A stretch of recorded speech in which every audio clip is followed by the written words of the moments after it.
مش كل الحروق بسيطة، ومش كل الحروق ينفع تتعالج في البيت.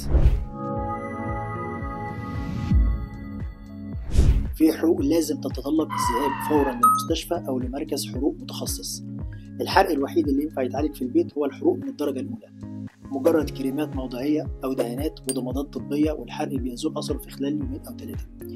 لكن الحروق اللي احنا هنقول عليها دلوقتي دي لازم فورا نتوجه فيها للمستشفى.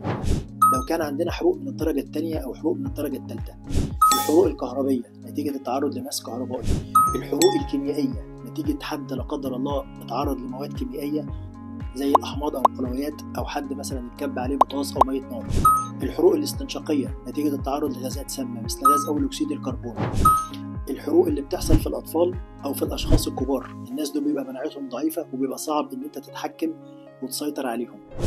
الحروق اللي بيتعرض ليها الأشخاص لو جات في أماكن خاصة زي ما احنا قلنا، الحروق اللي في الوجه، الحروق اللي في اليد أو القدمين أو في مفاصل الركبة أو في مفاصل الكتف، الحروق اللي بيتعرض فيها الناس اللي عندهم أمراض مزمنة زي أمراض السكر أو اعتلال الأعصاب الطرفية. الناس دول بيبقى عندهم تأخر جامد في التئام الجرح ولازم فورا يتوجه للمستشفى.